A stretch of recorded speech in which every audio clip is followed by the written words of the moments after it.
What if someday or night a demon were to steal after you into your loneliest loneliness and say to you, this life, as you now live it and have lived it, you will have to live once more and innumerable times more. Would you not throw yourself down and gnash your teeth and curse the demon who spoke thus? Or have you once experienced a tremendous moment when you would have answered him, you are a god, and never have I heard anything more divine? Want to know what Nietzsche meant, or why he thought we live our lives over ad infinitum? Every day, Moonlit, the daily literature app, curates one passage to explore. Search Moonlit Daily Literature on the App Store and use coupon code BTC 1 month free to get your first month for free. Again, that's Moonlit Daily Literature with coupon code BTC 1 month free. Just this week, I was sharing with supporters how one way I've been coping with the world hurtling wildly in the opposite direction from anything good was to surround myself with narratives of mutual aid and solidarity, of people taking risks on behalf of others, and to connect with such activities here in my city too. And thinking that others might benefit from this too, I shared with Between the Covers supporters 2 stories from the past. One, an incredible audio documentary called A Porous Place, made by a supporter who shared it, that engaged with resistance by French sheep farmers in the 70s, that engaged with questions of French colonization of Algeria, as well as ways of saying no to capitalism's insatiable hunger. And the other story was of a supporter herself who was recruited by the ANC to set up a safe house for activists in apartheid South Africa. A story she tells for us in her own words in a recorded audio. But there are also many examples from the public archive of what I'm talking about too. I think of the conversation with Roger Reeves about his book of fugitive essays, and with Christina Sharp about ordinary notes and her notions of both distributive risk and of beauty as a method. Also the conversations with Naomi Klein, with Billy Ray Belcourt and Nalo Hopkinson. But more recently, I feel like a human-shaped magnet that is pulling books like this into my orbit. And the book of today's guest, Omar El Akkad, feels like one of these books, one of my newfound cherished guides and maps to an elsewhere and an otherwise. A book to think alongside this year, long after the reading experience. All of my conversations feel to me like stepping stones that help me navigate the year. But some of them feel like survival stones, steps of survival. And I'm excited that this is one of several upcoming episodes going into spring and early summer. I hope it feels like this for you too, that some of these conversations might be places to gather and pause, and also at the same time pathways forward. Before we begin, I should mention that Omar's contribution to the bonus audio archive is a reading of his favorite poem, one he returns to more than any other poem. It's a poem by 2-time Between the Covers guest Jory Graham. This joins an immense archive of bonus material, whether Roger Reeves reading Hassan Kanafani, Isabella Hamad reading Walid Daka, Dion Brand reading Kinesia Lubrin, or Jory Graham herself reading Robert Creeley and Edward Thomas. The bonus audio is only one possible thing to choose from if you join the Between the Covers community as a listener supporter. Every supporter is invited to join our brainstorm of future guests, and every listener supporter gets a robust collection of resources associated with each episode.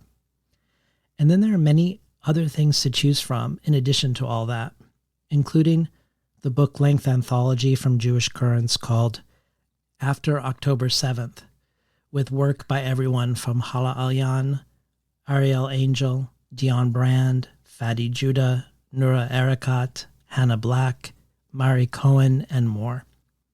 Also the Tin House Early Reader subscription, where you receive 12 books over the course of a year, months before they're available to the general public. And this only scratches the surface. You can check it all out at patreon.com/betweenthecovers. And now for today's conversation with none other than Omar El Akkad.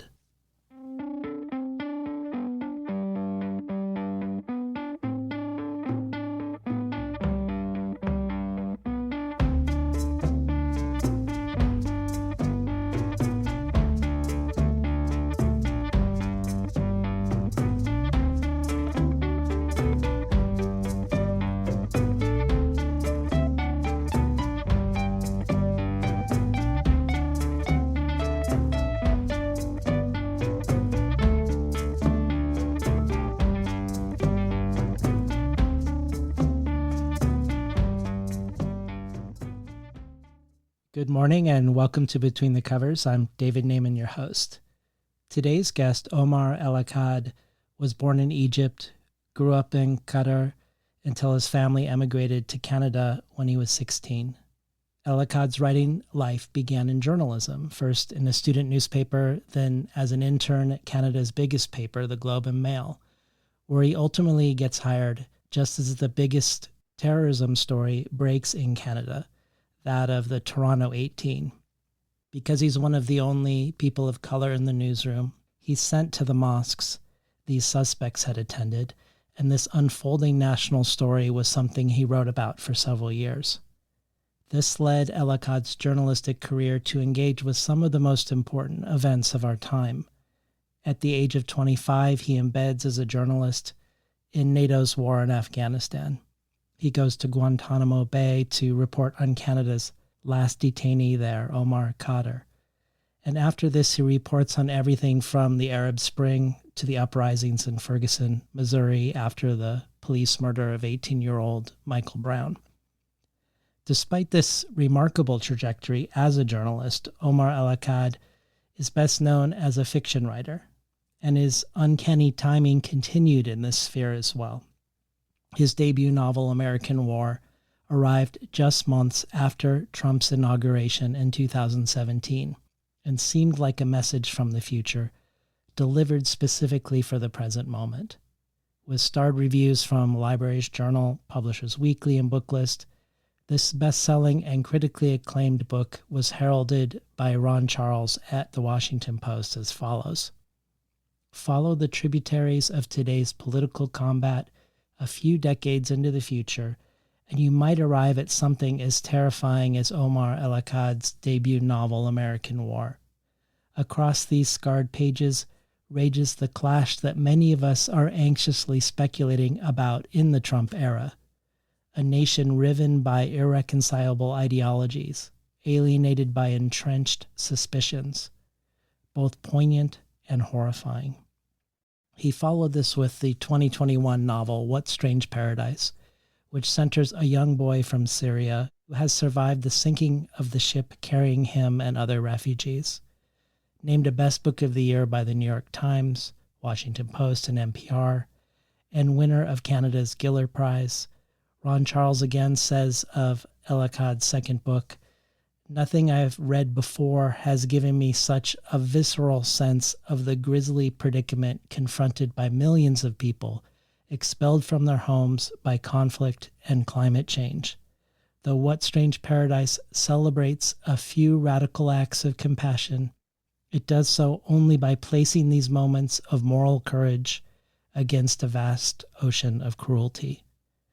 Omar El Akkad, in the city that we both call home, Portland, Oregon, is also the go-to interviewer for public literary events here, sharing the stage with everyone from Margaret Atwood to Madeline Miller to Ta-Nehisi Coates, as well as emceeing the upcoming Oregon Book Awards.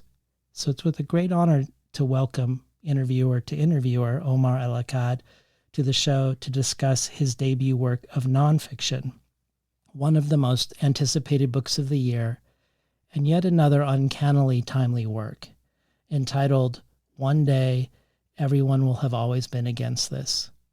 Here are some thoughts on the book from past Between the Covers guests. Naomi Klein says, "It's difficult to understand the nature of a true rupture while it's still tearing through the fabric of our world.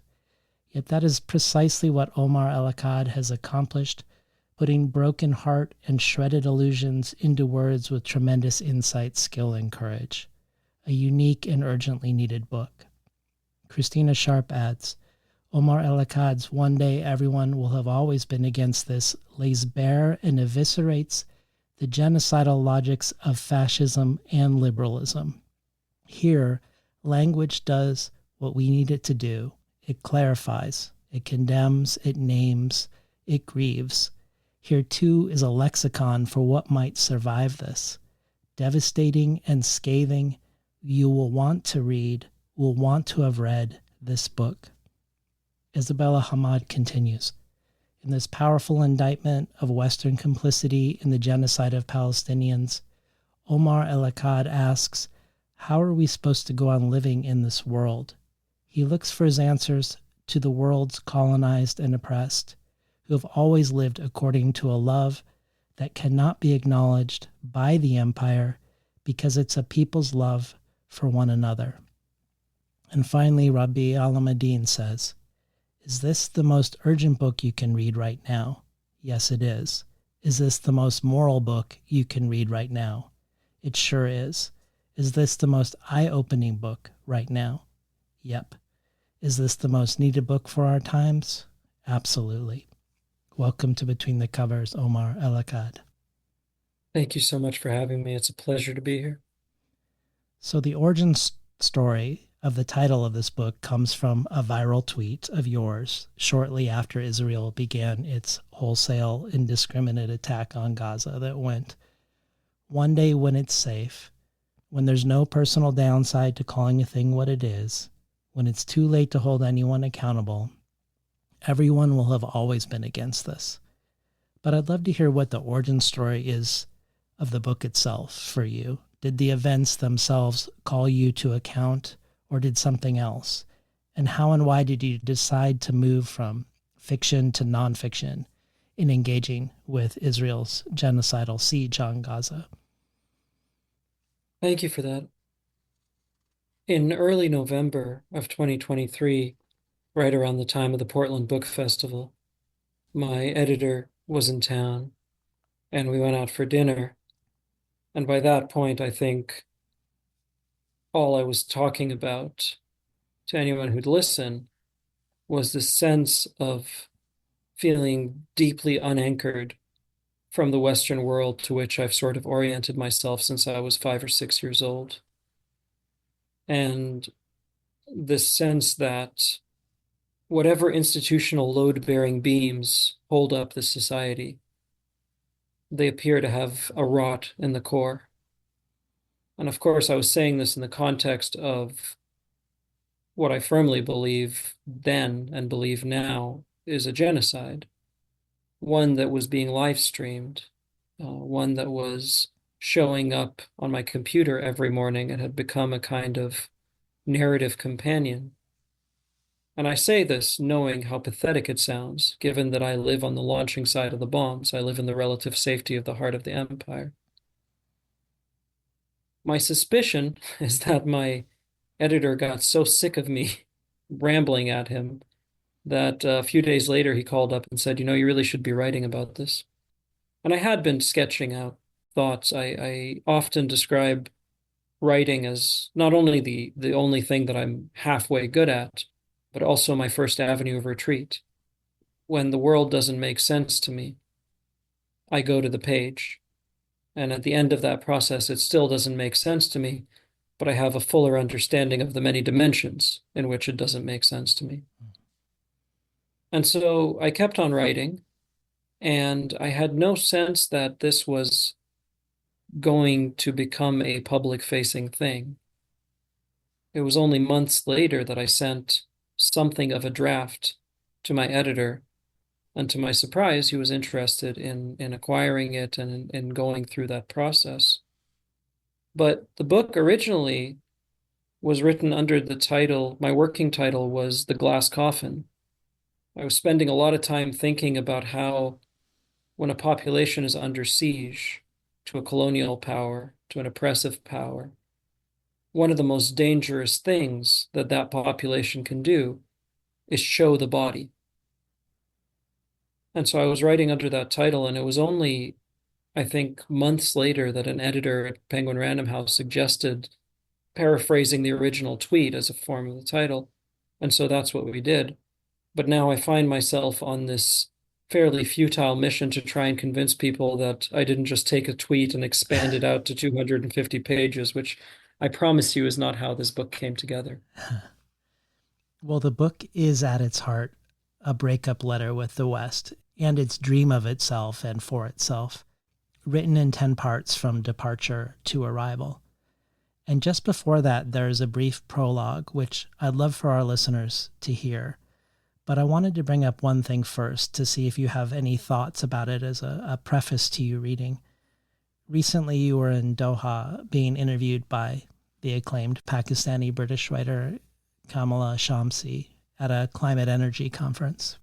In that conversation, she expresses surprise that after all you've engaged with, from Afghanistan to Iraq to Guantanamo to Ferguson, that you say in the book that up until October 7th, you still held to some of the ideals you associate with the American story. In the months since, I've been thinking about the power of these stories and myths. I think of an exchange between James Baldwin and Audre Lorde where Baldwin says, Du Bois believed in the American dream. So did Martin. So did Malcolm. So do I. So do you. That's why we're sitting here. And Lorde replies, I don't, honey. I'm sorry. I just can't let that go past. Deep, deep, deep down, I know that dream was never mine. And I wept and I cried and I fought and I stormed, but I just knew it. Nobody was dreaming about me. Nobody was even studying me except as something to wipe out. Baldwin responds, You're saying you do not exist in the American dream except as a nightmare? And Lorde answers, That's right. I knew that every time I went to school. I knew that every time I opened a prayer book. I knew it. I just knew it. I think about it because this is Baldwin in the 1980s, in the last decade of his life, believing this still, how powerful the hold and the promise can be. And this isn't a question exactly, as I think your whole book, in one sense, is about this. But if this sparks any thoughts for you as a lead-in to reading the prologue, I'd love to hear them. So you and I right now are having this discussion while I'm on the other side of the planet in Edinburgh, of all places. And the past few days, I was in London for the beginning of the book tour, which is another way of saying the beginning of my public-facing self, putting on the costume of somebody with social skills and attempting to speak about this book in a matter remotely as eloquent as I do in writing, and I'm not all that eloquent even in writing. But one of the recurring motifs of the questioning that I've received so far has been along the lines of the salvageable nature of facets of this society, which is to say, people asking me variants of the question, do you really think there's nothing here worth saving? And I find that to be a fascinating construction in terms of what it tells me about that person's relationship with the institutional power centers of the world we both inhabit. The more those power centers were built to serve that person, the more they seem frankly astounded that I would even consider this position. And it's very difficult for me to explain to them that I'm thinking along this axis, that in fact, were these privileges applied uniformly, I would be cheerleading for something like the American dream from the rooftops. But having seen it in its fragmented nature, in its asymmetrical nature, in its plainly inaccessible nature to huge swaths of people who, by virtue of history and by virtue of the reality of their existence, have every right to it. I find it so difficult now to think of it as a holistic thing rather than a series of shards doled out, perhaps piecemeal, perhaps not at all. So that's the first thing I think about when you bring up that quote. I mean, I remember reading an interview with James Baldwin, who was living in Paris, and the interviewer convinced that this was a great literary adventure on his part to follow in the footsteps of Hemingway and Fitzgerald. And Baldwin trying to explain, man, I had to get the hell out of that country. I was too angry to be a black man in America. They would have killed me. And that chasm of interpretation is, I think, one of those areas where I see some commonality with my work, because I think I'm trying to contend with similar chasms. Could we hear the prologue to the book? I recently read the audiobook, and in addition to the audiobook, I have read the prologue publicly twice. And every time I have not managed to make it through in one piece. Would you prefer me to play what you have in the audiobook? No, I'll take a shot at it. Okay. I'll take a shot at it. Just bear with me. I apologize in advance, I suppose. She is fog-colored when they find her. She believes she has ended. Like porters in service of some grotesque nobility, half a dozen men carry the stretcher out of something cavernous, something that used to be a home. And she, a girl of 9 or 10, is whisked away. Sitting on the stretcher, dazed and bloodied, she looks off to the side. She appears to be searching. The men who carry the stretcher move with urgency, as if the doing of care, of gentleness, can undo what has happened to this girl, to this place, to the bodies yet to be dug from beneath the rubble.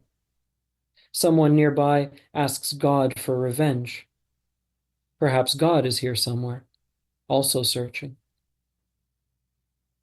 A soldier I met years ago, who made the study of industrial violence his hobby, once told me the first thing that kills when a bomb goes off isn't shrapnel or fire. It's the overpressure wave, air forced violently outward from the site of the blast. What you're supposed to do, he said, is drop to the ground and cover your ears. Breathe out. Empty your lungs before the air collides with and flattens them. Of course, if you're close enough, nothing you do or don't do will make any difference at all. He said the force of the overpressure wave weakens in proportion to the cube of the distance from the site of impact, which is to say, the most effective thing you can do to avoid getting killed by a missile or a mine or a grenade is to be far away when it goes off. How do you do that? I asked. Do what? Know when a thing like that is about to happen, know to be far away. Well, he said, and trailed off. A few minutes later, he was telling the story of a freak accident his daughter had suffered as a toddler, how carrying her to the emergency room was the scariest thing he'd ever experienced. Even in his line of work, even with all he'd seen, the scariest thing. As the men carry the girl out of what used to be her home, she asks if they're going to take her to the cemetery. One of the men says, "MashaAllah, MashaAllah." In literal translation, the word means what God wills. A closer approximation of meaning, of one meaning, is something like, what has happened is what God willed. But English, tasked with a word like this, turns stiff and monophonic, and MashaAllah is orchestral. To any ear that grew up on this language, it is clear that what the man means when he says this word is something else entirely. Something instantly familiar to generations who've heard it spilling out the mouths of beaming grandmothers at the end of piano recitals and graduation ceremonies and at the first sight of a newborn. Used this way, it finds its principal purpose as an expression of joy. Look at this wonderful thing God has done. MashaAllah. Language, too, forces the air from the lungs. Beyond the high walls and barbed wire and checkpoints that pen this place, there is the empire. And the empire as well is cocooned inside its own fortress of language. A language through the prism of which buildings are never destroyed, but rather spontaneously combust, in which blasts come and go like Chinooks over the mountain, and people are killed as though to be killed is the only natural and rightful ordering of their existence, as though living was the aberration.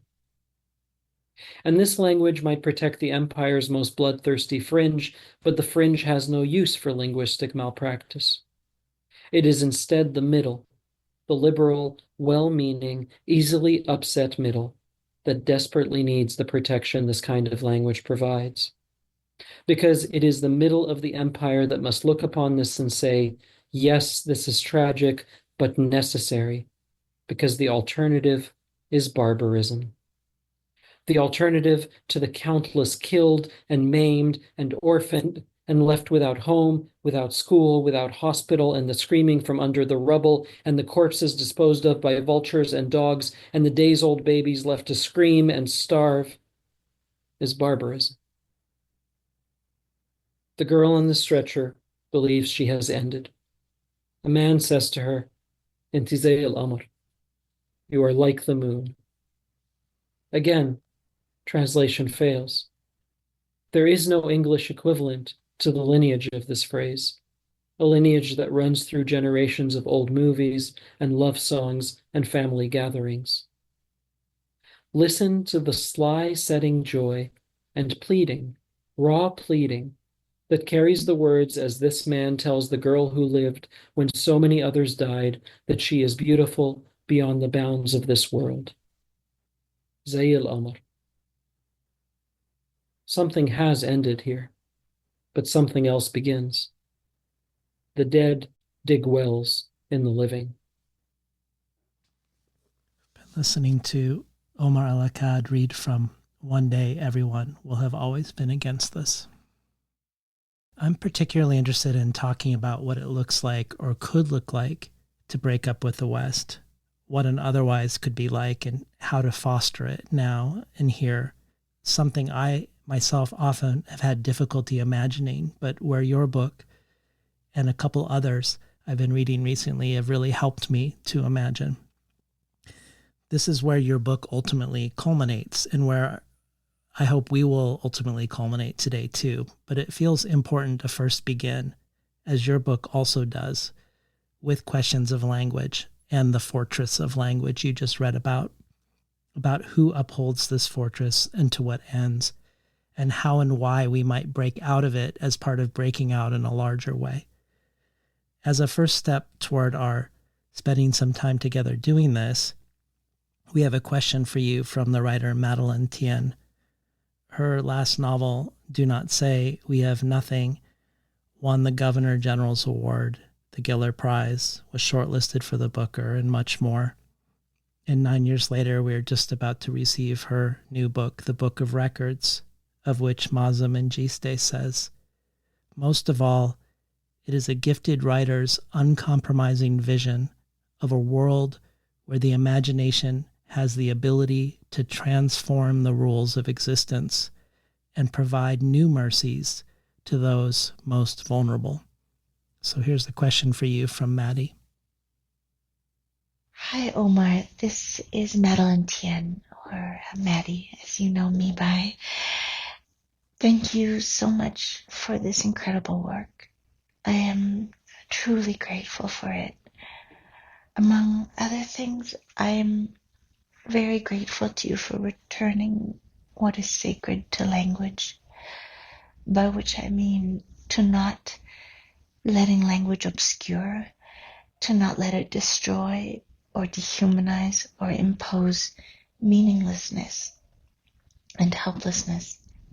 And I think what is sacred is this capacity to name things and to bear our responsibility to the living and to the dead and to keep the record. I have been haunted for the past 14 months as we see the destruction of Gaza and the destruction of life by the silence of writers. And what moves me so much about this book is your deep engagement, which manifests as the refusal to turn away, the refusal to be silent, to be made silent, and the refusal to say that there are no words. And I felt, and I suppose this is my question, is if in fact you are choosing ever deeper levels of engagement to find the words that have to be spoken. And in fact, if you have found a renewal of the vocation of the writer, first and foremost, not as a writer, but as a human being, first and foremost as a human being who is responsible to other lives, and that this is where journalism and the vocation of writing always begin, and must remain. I wanted to tell you that for me, this book is a living thing. It shatters me, but it doesn't break me. And it gives me the courage to refuse to stay silent. So I wanted to thank you for not being silent in the face of genocide, and to thank you for not refusing the task of the writer.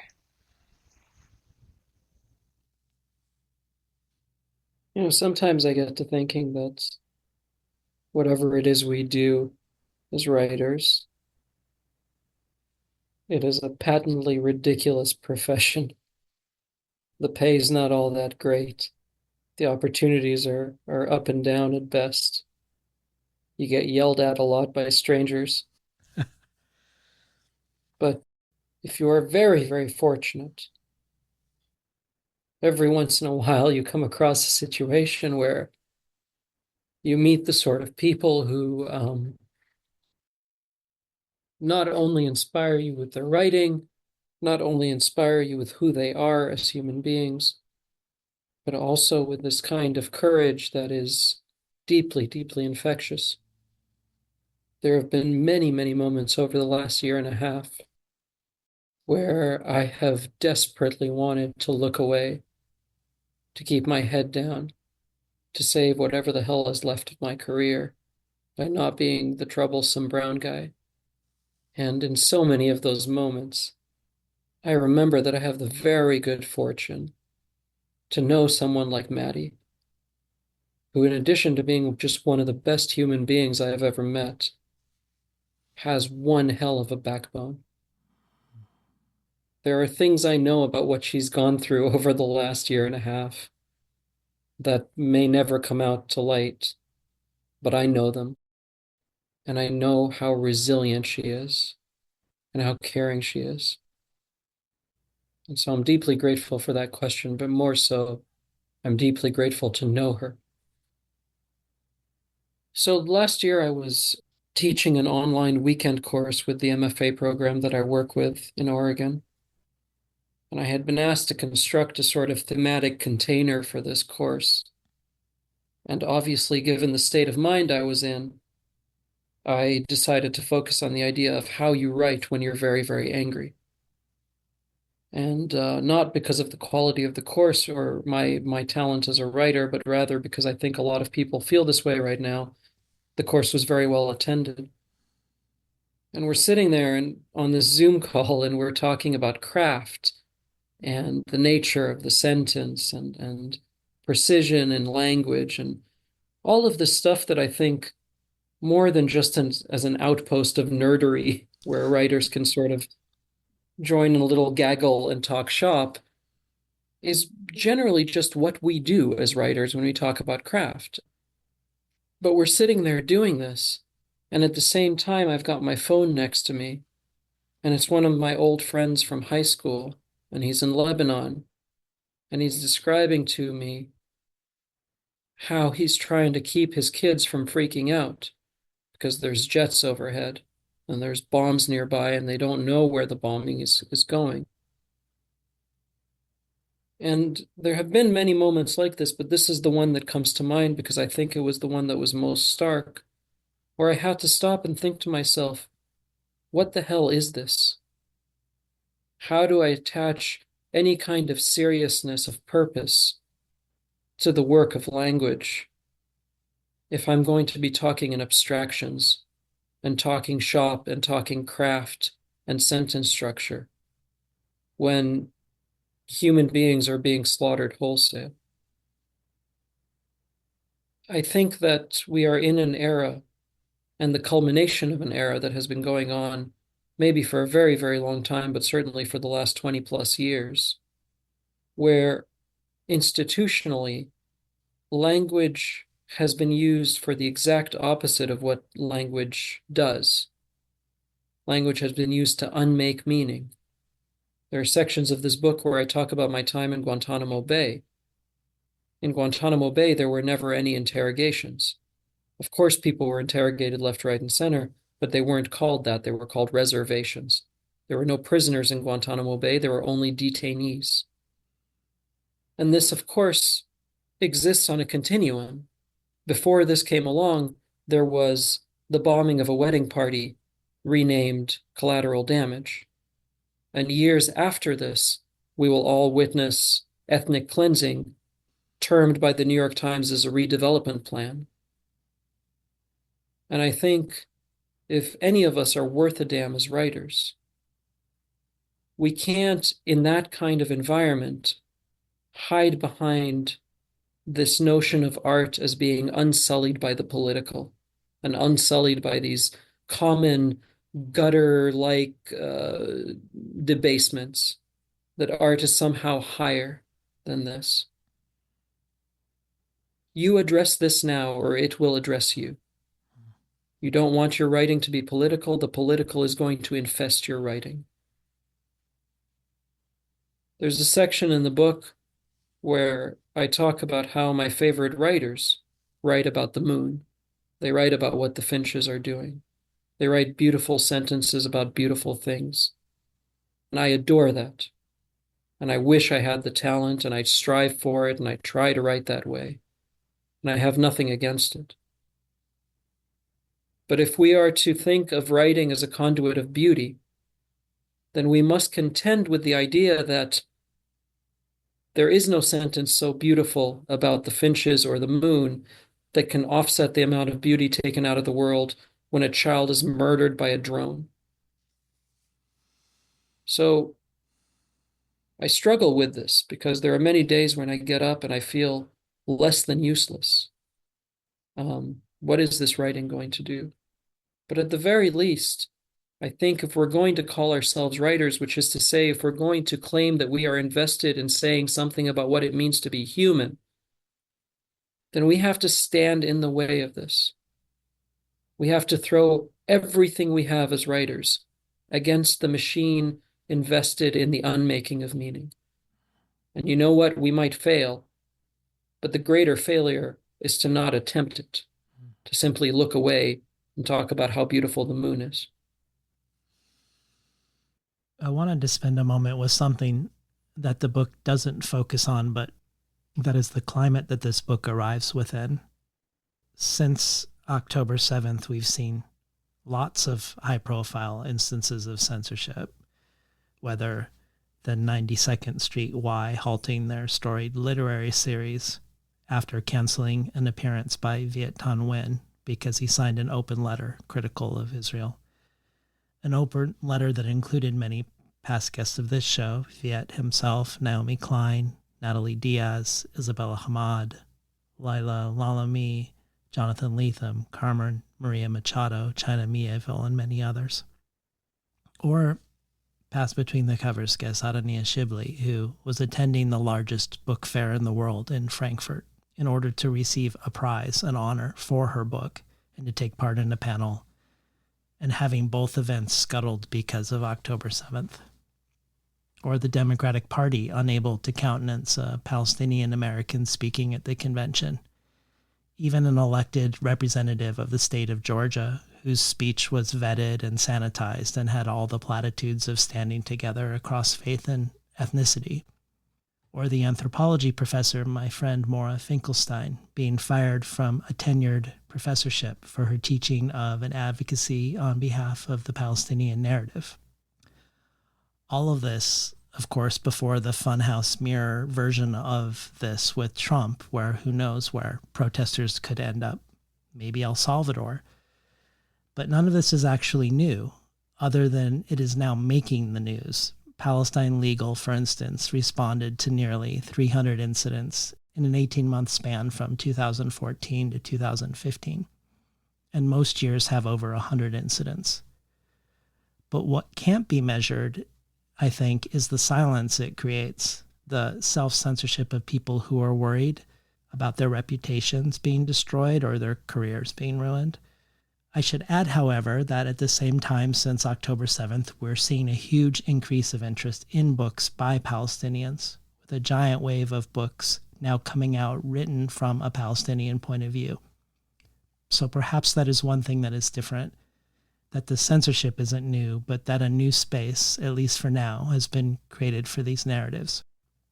All that to say, outside of this book, you've spoken about how your publisher is scheduling more events for the book than you can possibly do, factoring in that some might get canceled.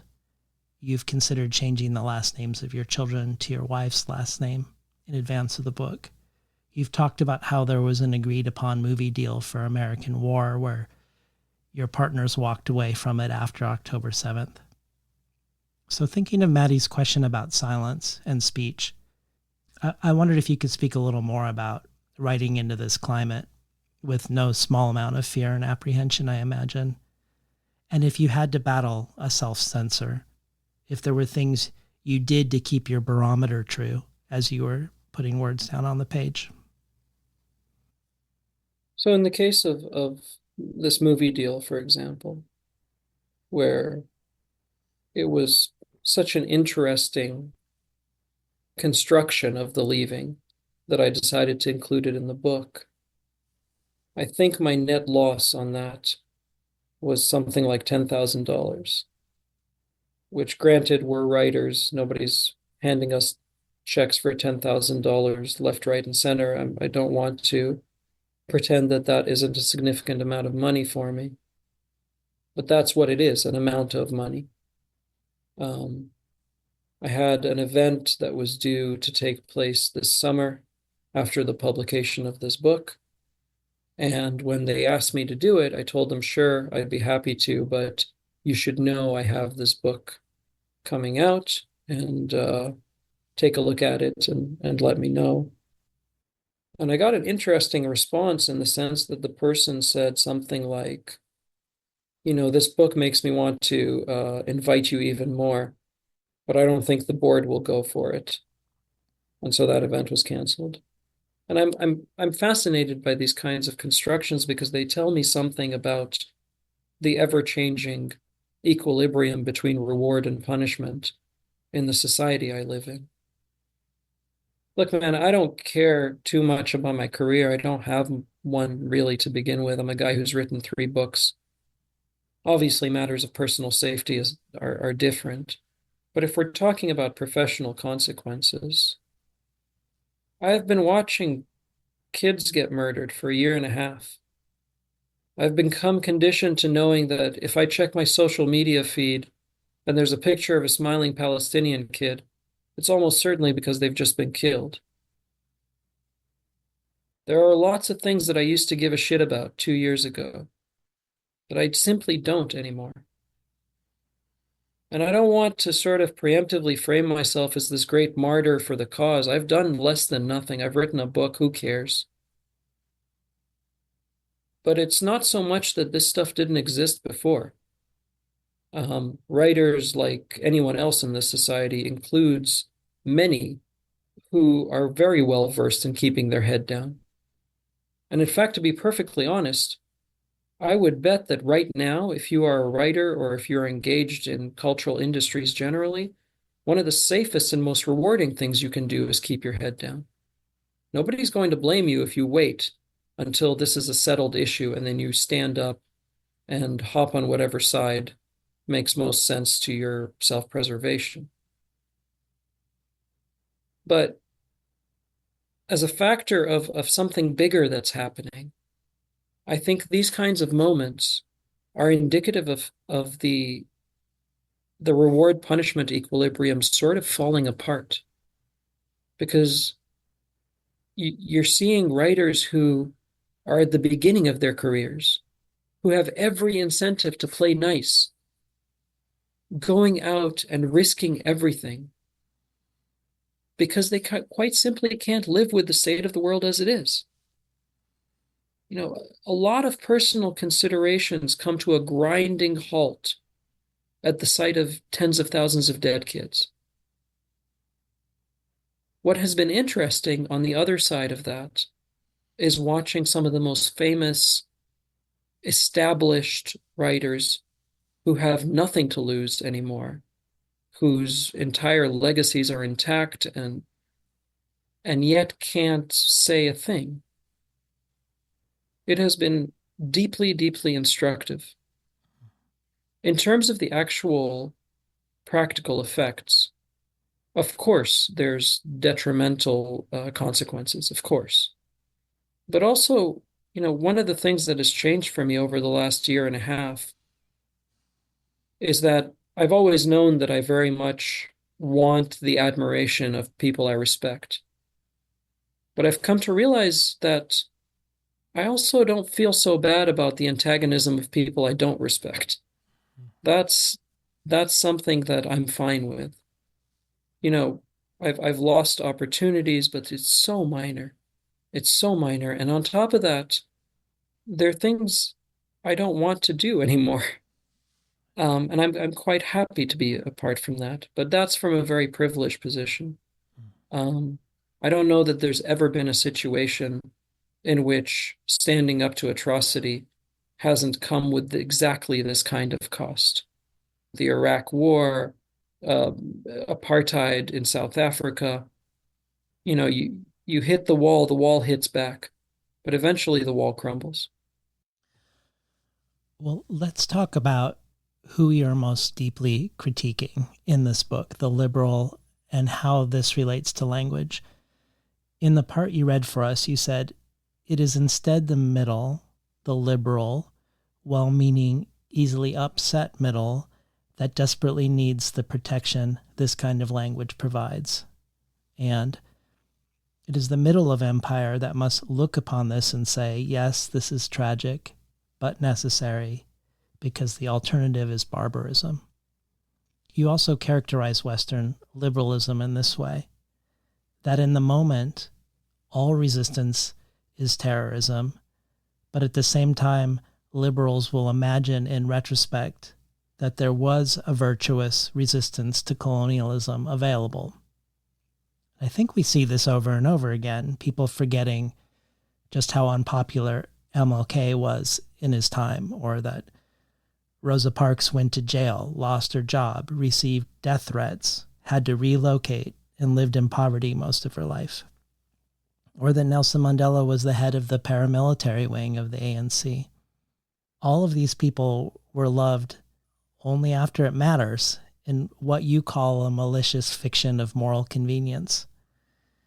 But you also explore the way language is employed by liberals, such as passive language, like Palestinian journalist hit in the head by a bullet, or language that sanitizes violence, like you've spoken about already today, such as collateral damage, where you draw a direct line between this type of language's deployment and the well-meaning liberals' ability to shrug their shoulders and say, yes, this is sad, but so complicated.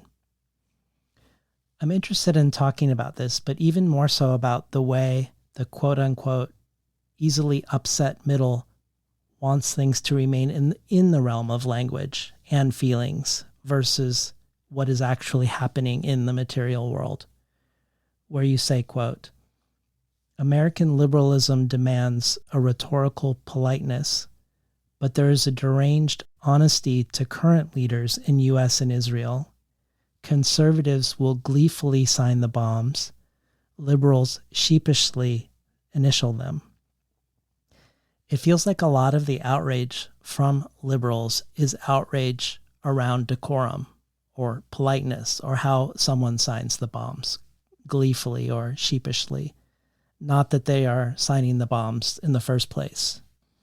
And I think of Theodor Herzl, a founder of Zionism, who said, "We must remove people from the land discreetly and circumspectly." Articles of impeachment have been submitted against Trump based on his comments about wanting to empty Gaza entirely, level the ground, and build a Riviera there for Israelis. But just last week in the Washington Post about this, an article called "Egypt Lobbies Against Trump Plan to Empty Gaza of Palestinians as Israel Prepares for It," a Western diplomat, under the cover of anonymity in that article, said Biden, alongside some of Europe, early in the siege of Gaza, approached Egypt to explore doing the very same thing. Yet he did it discreetly, circumspectly. It didn't ruffle liberal sensibilities or lead to articles of impeachment. Lastly, the conflation of comfort and safety feels part of this looking away from the world and staying within language, where we're focusing on how it makes someone feel if another says a word, genocide, settler colonialism, or occupation. That whether a so-called well-meaning person is going to care is based not on what is occurring and whether that thing is bad, but on whether the way it is described meets every criterion of correct language. In other words, language becomes the way not to care while seeming to. I apologize for this stump speech, which is not really a question, but I was hoping maybe this would spark some more thoughts from you. No, that was fascinating to listen to. I mean, one of the privileges of putting a piece of writing out into the world is that for all of the sort of 5-minute TV hits and bizarre interviews with people who have not read the book and do not care about the book and do not care about books, you get something like this. And I'm appreciative of that, as I am of this series, of which I'm a huge fan precisely for this purpose, precisely for this reason, that there is a depth to it. There's this collection that came out a few years back. It's one of my favorite poetry collections of the last few years. It's called Whereas by Layli Long Soldier. And it's, at least a major part of it is predicated on a US government resolution effectively apologizing for all the genocide of the indigenous people. And it's a resolution that came a few hundred years too late and was passed without much fanfare. And then this poet takes it and reworks it into an indictment of the very thing it's pretending to be. I think writers in particular are especially sensitive to the machinery of duplicity. And that often takes us to some very strange places when we're writing. Because effectively, once you start putting words down on paper, you are learning your various thresholds of sensitivity. Instinctively, I know there are two answers to the question of what I find most horrifying, most frustrating, what inspires more rage in me, the openly fascist current administration or this sort of neoliberal, friendlier sounding previous administration. Rationally, intellectually, I know that this person in power is going to unleash and has already unleashed incredible amounts of suffering on the most vulnerable people in this country. I know that. And I know that that should be the site of my greatest anger. But there is something else that kicks in when you spend a year and a half watching a smirking press secretary talk about how nobody is doing more for the Palestinians than this current administration, as at the same time that administration is facilitating their mass murder. It's something else. It's a chasm between the costume and the skin. And I don't think this is just writers who respond with such a kind of antibiotic reaction to this sort of thing. I think we're in the position we're in right now because so many people react so badly to there being a chasm between the pretend and the reality. And this to me gets to the heart of the conversation that I've been having over and over and over again, and that I try to contend with in this book. You know, we live in Portland. Portland, at the very least, is a city that has a veneer of a kind of liberalism where, you know, there are neighborhoods where every house has a Black Lives Matter lawn sign, and there's not a black family for 20 miles in any direction. The performance is very important in a place like Portland, and the performance is very important in a place like America. And so you constantly find yourself in these conversations where you are trying to explain to somebody that you understand the stakes and that you understand the relative difference in evil between these two parties and between these two modes of thinking, and that you get all of that, but that there is a kind of threshold beyond which you cannot sit with your conscience. And of course, I'm saying you, I mean me. I can no longer go for the lesser evil when the lesser evil has wandered into the space of genocide. But the response over and over again is, yes, but the other side is worse. I understand that, but we've gone to a place where this relativity falls apart. And one of the things I've seen on the other side of that has been very instructive for me is this parade of people who previously were pleading with me to vote for the lesser evil, now taking a kind of gleeful delight in the continuation of atrocities that began under the previous administration, and saying things like, well, you didn't vote for the Democrats, I hope you enjoy getting deported. This is instructive to me. It lets me know you were never my ally. We simply had a brief meeting of self-interest, and once that meeting ended, I was useless to you. So functionally, intellectually, rationally, I know who I should be angrier at. But viscerally, it's a different kind of frustration. It's aimed at a different kind of duplicity. I want to spend more time around this question of neoliberalism versus fascism, but as a intermediary step before we do that, to talk more about performative language and silencing. There are a million instances we could talk about, but the one that you do bring up in the book is the boycott of the Giller Prize, because its main sponsor was one of the largest investors in an Israeli arms manufacturer. A prize that is a life-changing prize for many authors, both because of its prestige, or some say former prestige, and its quite large monetary reward. And both you and Maddie have won it, and both you and Maddie have been two of the most visible and outspoken Canadian writers, asking them to drop the sponsor. Protesters interrupted the ceremony in 2023. Nearly 2,000 writers wrote an open letter asking for divestment. You and other Giller winners, including the 2023 winner, Maddie, Michael Ndage, wrote an op-ed. 30 writers with eligible books for this year's prize, and 2 of the 5 jurors withdrew. And yet, the head of Giller seemed to center herself, her feelings, and to make ad hominem attacks on certain writers, arguing that this is a place for celebrating literature, not politics. And yet, this year's winner, among the diminished field, and Michael's speech had lines like, "Everything I write is a form of witness against war, indifference, against amnesia of every sort." It mentions solidarity over and over again, and yet never says the word Palestinian, nor make a nod towards the solidarity that thousands of her Canadian writing peers were asking for at that moment.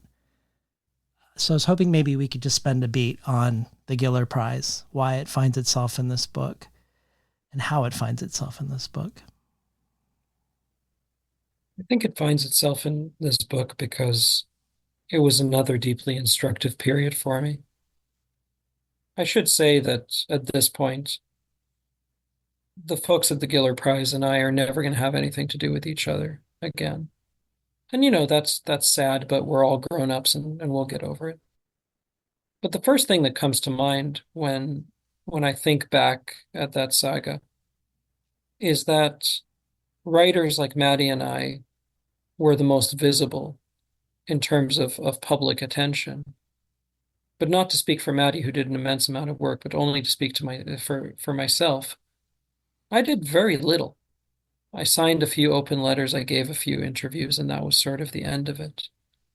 There were activists who are working on this for a very long time and who have suffered particularly brutal consequences. And they're the reason that this happened. As you and I are talking now, we're only a week or two removed from the Giller Prize announcing that it is cutting ties with Scotiabank. That's something those activists did.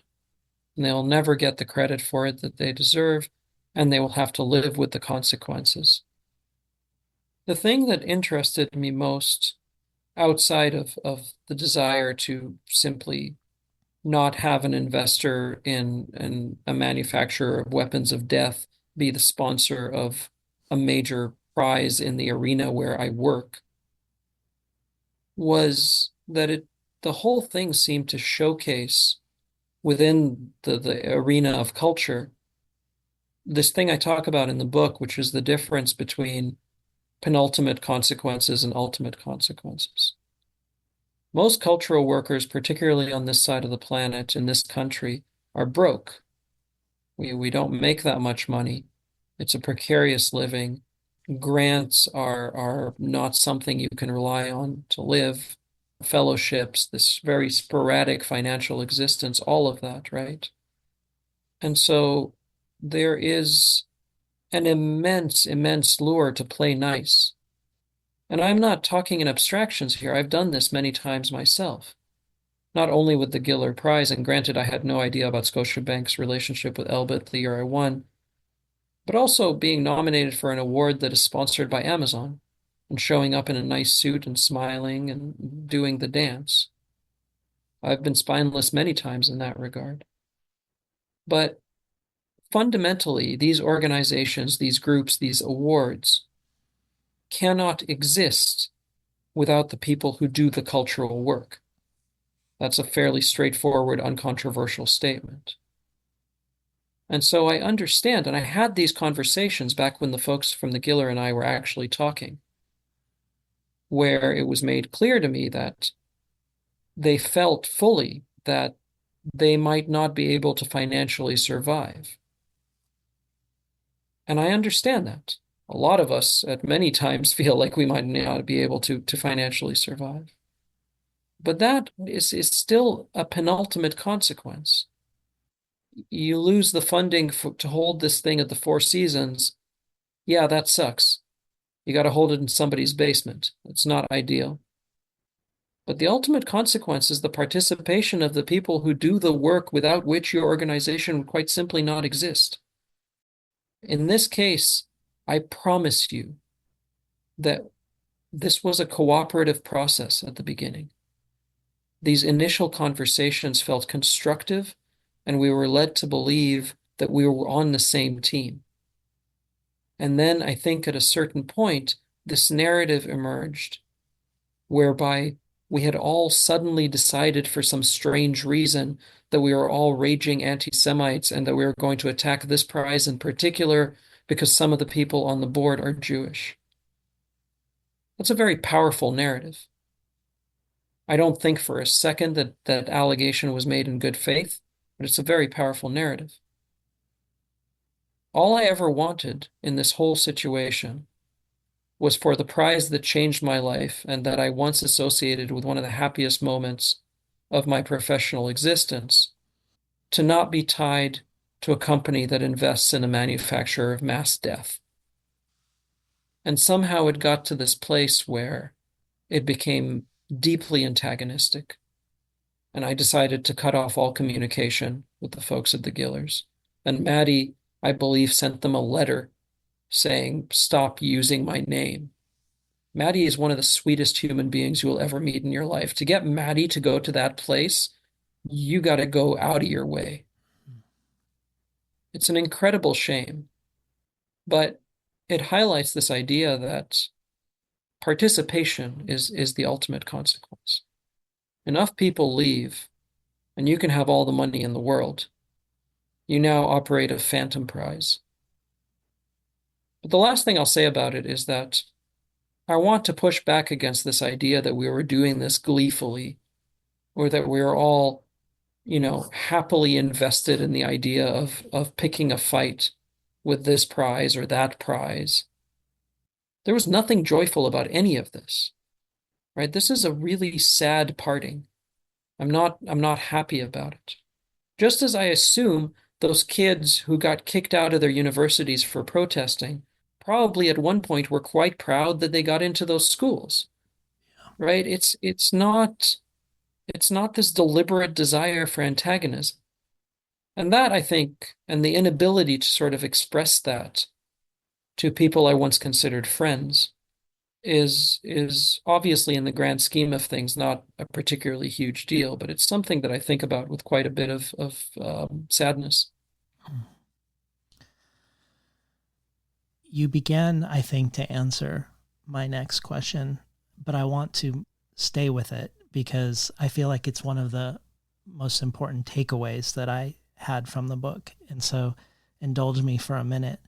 But one of the things that I took away from this book is that to break up with the West values, with the American dream, with how it narrates its story back to itself, isn't simply to say, from the beginning, America was genocidal, and we are still living in the afterlives of that, but also to say that liberalism is not what it thinks it is in regards to this, that it isn't the opposition it thinks it is, but ultimately an enabler of it.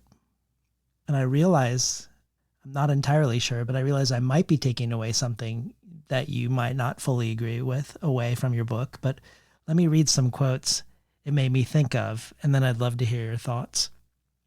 The first thing I think of is Martin Luther King's letter from a Birmingham jail, where he says that he's almost reached the conclusion that the greatest obstacle to Black liberation is not the Ku Klux Klan, but the white moderate, who is, quote, more devoted to order than justice, who prefers a negative peace, which is the absence of tension, to a positive peace, which is the presence of justice, who constantly says, I agree with you in the goal you seek, but I cannot agree with your methods of direct action, who paternalistically believes he can set the timetable for another man's freedom, unquote.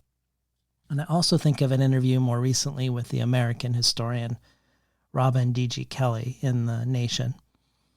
Quote, liberalism is used as a framing of history, that is, the idea that history is continual progress, and the idea that there is a real America and these other dark moments are an aberration, is based on a liberal conception that progress is inevitable if you wait. Fascism has always been a threat, but this country is built on fascism. Fascism is the use of the state to force people into subjugation and to extract wealth for a class. And if fascism is based on nationalism, and especially a racialized nationalism, then America is fascist. But liberalism underwrites it, unquote. You have a new op-ed in the Globe and Mail called Biden Was a Failure, Trump Will Be a Catastrophe.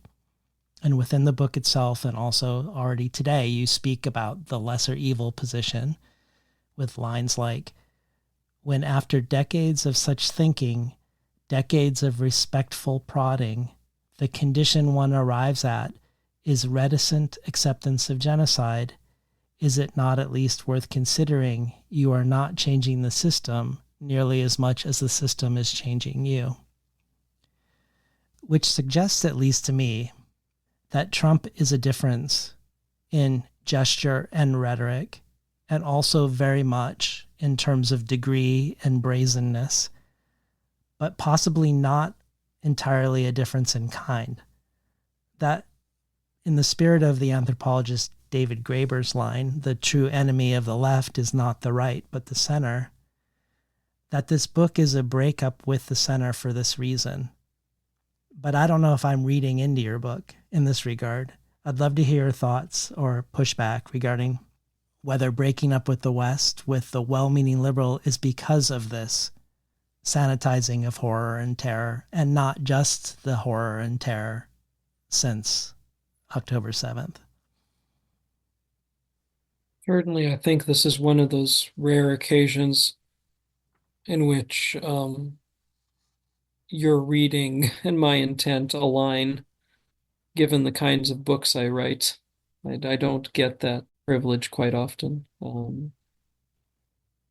Yeah, I think that we are in this stage in large part precisely because the center is believed to be one thing, but actually is something else entirely. In the conception of the centrist, the center is fixed. That's what makes it such a prized possession, because it affords, once you occupy it, this level of implied superiority where you hover above the partisans with the high-minded central position. But I think one of the things that the far right in this country, which in terms of administrative power now seems to overlap with the right in this country, has figured out is that the center is in fact incredibly flexible. If tomorrow Donald Trump proposes executing all migrants at the border, and a centrist manages to convince him to compromise and only execute half of them, that's centrism. Surely there's some raging leftist somewhere who has the patently unreasonable position that maybe we shouldn't execute migrants at all. But the center is moving. To misquote one of the most famous lines in literature, the center isn't holding. And this, I think, is source of so much of my frustration with this all. I think I would find it all so much less infuriating if there was an admission that the center is moving, that a means of exploitation has been found that now leaves us in the position we're in. I remember when Howard Dean yelled a little too loudly and was immediately deemed unsuitable to be president. That's a different universe now. How does that come about? How does any of this come about? It's because somebody decided that the reasonable, grown-up, serious position is to stake the middle. Well, you know what? One side shifts, and the middle shifts with it. If you're not going to fight against that and actively try to pull the middle back into the middle, at the very least have the decency to acknowledge it. Before we talk about what a breakup with the West while still living here might or could look like, I want to spend a moment with barbarism, because this comes up a lot on the show. And as a first step, I was hoping you'd read the brief italicized paragraph that opens the resistance chapter. To preserve the values of the civilized world, it is necessary to set fire to a library, to blow up a mosque, to incinerate olive trees, to dress up in the lingerie of women who fled and then take pictures, to level universities, to loot jewelry, art, banks, food, to arrest children for picking vegetables, to shoot children for throwing stones, to parade the captured in their underwear, to break a man's teeth and shove a toilet brush in his mouth, to let combat dogs loose on a man with Down syndrome and then leave him to die. Otherwise, the uncivilized world might win. Listening to Omar El Akkad read from One Day Everyone Will Have Always Been Against This. That we need to be as barbaric as necessary to prevent the barbarians at the gate, to me seems like a really old thing. It seems like we are tapping into something really old in the European project and psyche, of which I include Canada, Australia, and at the helm now the United States, with this notion of the barbarians at the gate. I think of all the myths around the Hamas attack, that they'd beheaded 40 babies, with Biden talking publicly about how horrifying it was to see these confirmed pictures that didn't actually exist. He walks this back, but then in the coming weeks is saying it again. Babies beheaded. They talk about a dead pregnant woman cut open with her fetus removed, which also didn't happen. But Israeli soldiers did do this in the early 80s in the Sabra Shatila massacres, which made me think of the projective identification Naomi Klein explores in Doppelganger. But thinking about why they need to insist on a particular ravenous monstrousness beyond what actually happened, I wonder what they're tapping into when they do, and why it is as apparently effective as it is. And I think about a lot of things. I think of Daniel Mendelssohn's quote about ancient Greece, the stereotype of the decadent, despotic, effeminate, inscrutable, untrustworthy, servile, fawning, irrational, sexually ambiguous Oriental makes its first appearance in Greek literature, particularly in tragedy. The Eastern barbarian, whether in the person of the protagonist of Medea or of Bacchae's seductive Dionysus, often stands as the negative image of the idealized Greek self, which is presented as masculine, rational, and self-controlled. And thinking about Europe defining itself against the other, against the neighbor and the stranger, I think of Dion Brand in her latest book, Salvage, when talking about Robinson Crusoe's discovery of a footprint on the island in the sand of an other, the discovery that he isn't alone, where she says, the footprint is the image that worries the European novel, or the novel in general. It worries Albert Camus, and it worries Cormac McCarthy. It is the European fear of and disaffectation with other people. And then I think of Theodor Herzl again. He takes up this European self-construction over and against the other when he argues for a Jewish state in the Middle East by imagining this future state in this way. We should form a portion of a rampart of Europe against Asia, an outpost of civilization as opposed to barbarism.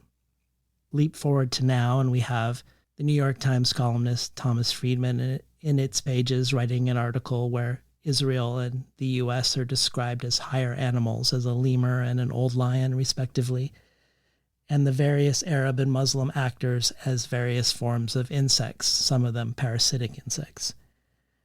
Or you mentioning the Washington Post article titled, Welcome to Dearborn, America's Jihad Capital, or the Israeli paper in 2014 calling Palestinian children the explosives of the future.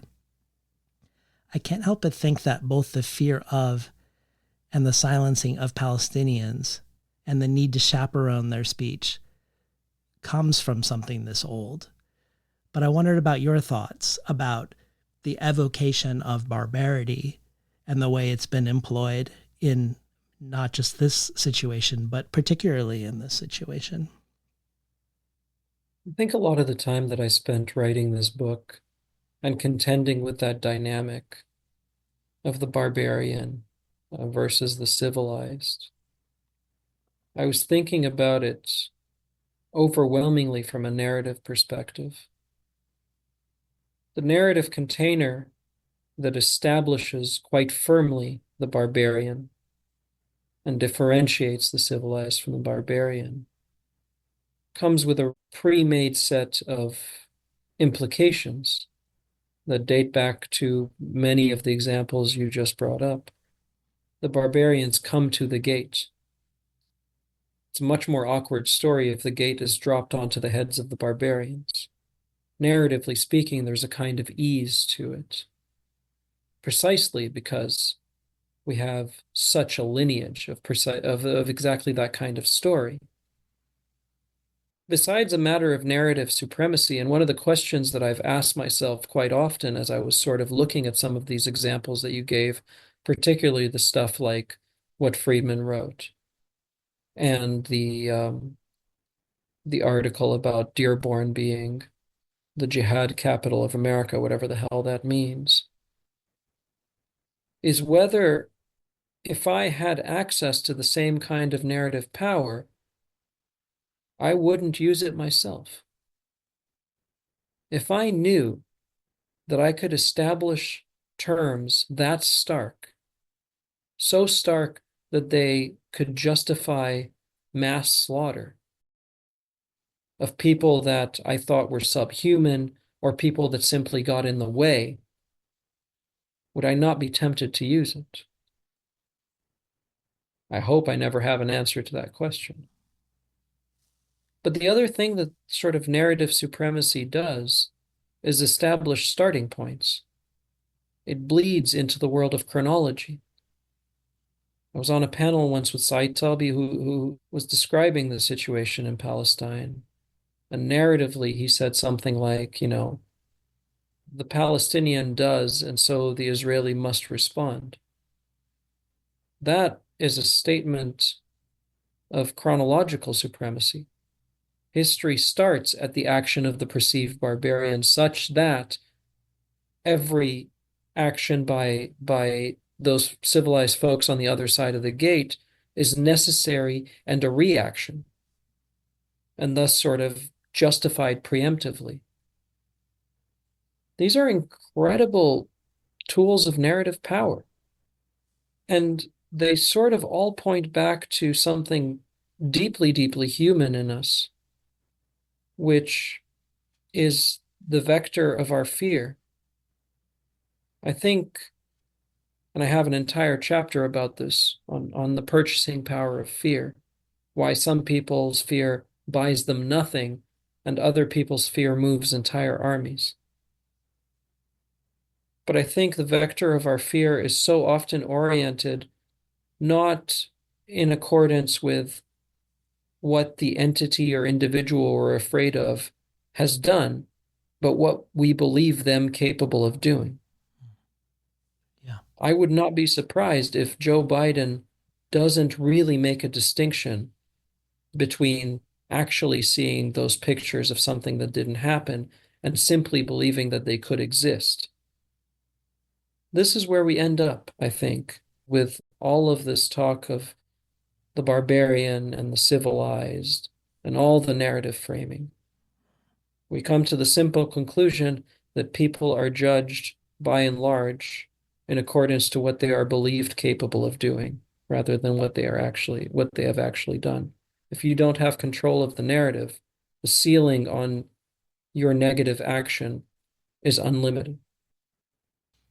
Well, I also think of the translator of the Odyssey in English, Emily Wilson's introduction, that frames the epic through the lens of xenia, which is the rituals of hospitality, which is where the word xenophobia comes from too, the fear of the other. That xenia were these elaborate customs of hospitality for elite Greek men who've entered another's home, that she describes as a network tool that allowed for the expansion of Greek power from the unit of the family to the city-state and then across the Mediterranean world. That hospitality, which maybe I would link to our discussion around decorum too, was not a way to be porous to difference, but to extend the empire of the known. Not only were the rituals of hospitality performed by a host's slaves, who obviously aren't seen as subjects worthy of hospitality themselves, but if the rules of decorum are not performed by a stranger from a strange culture, that is used as a justification for why one might murder them or steal from them, enslave them or colonize them.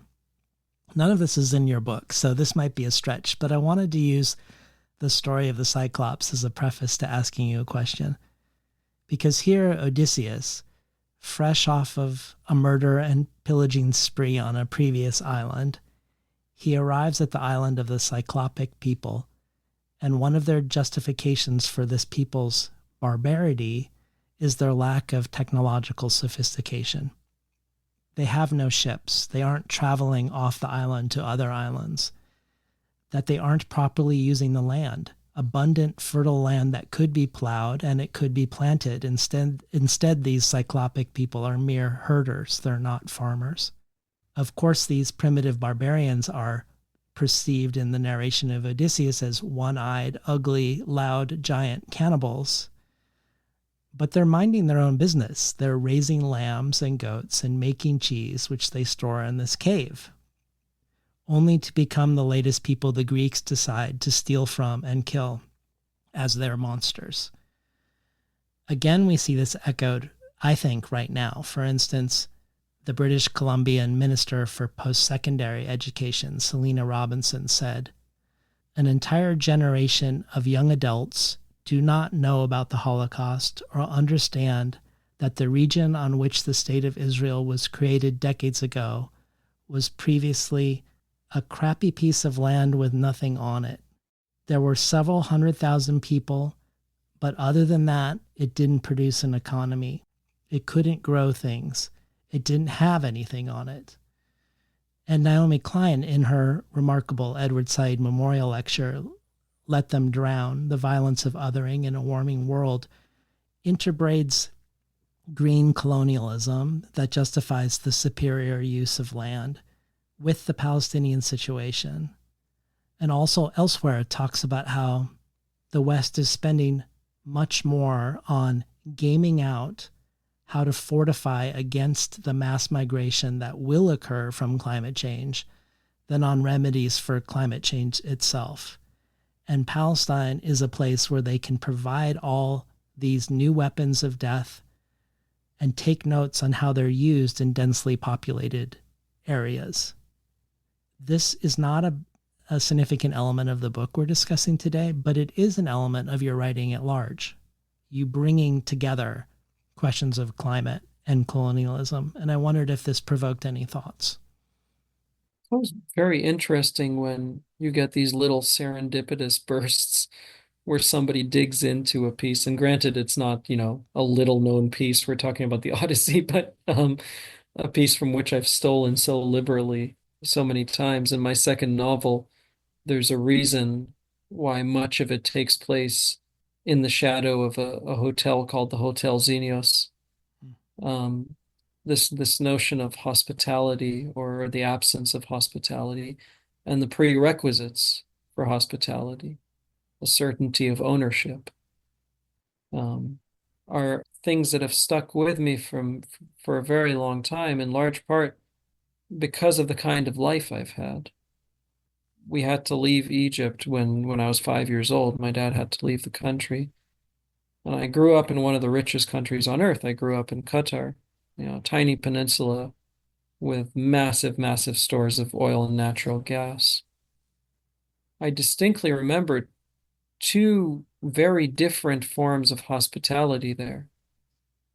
There's a natural hospitality in the Bedouin culture and many Arab cultures that is unlike anything I have seen, perhaps outside the east coast of Canada, perhaps outside a few spots in Newfoundland. And it's deeply organic. It's a deeply organic kind of hospitality. And then there is the much more artificial, mechanical hospitality of the five-star hotels and the constructions paid for with oil and gas money. I don't know that there's a distinct narrative thread that one can follow from the moment we're in to the more grand sort of existential climate crisis or the mass migration crisis that it's going to compel. And I only say that because in my head, I want desperately to believe in that thread.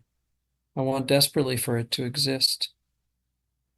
because it allows me to make a kind of appeal, again, to the Western centrist, middle of the road, liberal, etc., that I think might work. And yet is a reminder of just how shaped I am by the very empire that I'm trying to appeal to the good graces of. What I mean by all of this is I want to be able to say, yes, this horror in Palestine is coming for you. That the muscles you are exercising now, the muscles of looking away, the muscles of passive cruelty, once exercised, become strong enough to abide anything. And when the planet warms and the crops fail and you head to the grocery store and the shelves are empty, you will regret having exercised those muscles so vigorously.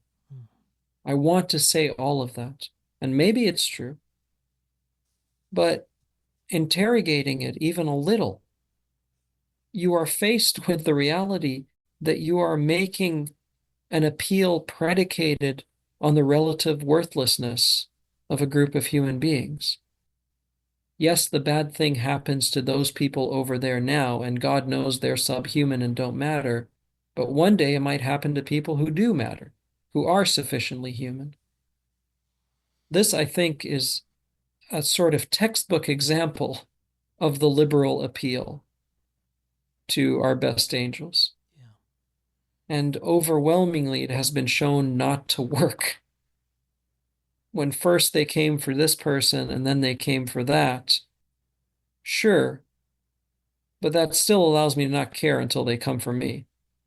Instead, I've been trying my best to reframe these appeals in terms of the moment itself. Even if that drone that kills that Palestinian kid today never makes it to your kid, the damage being done to your soul as you look away from it is happening right now. It is just as evil if it never, ever happens to anyone else.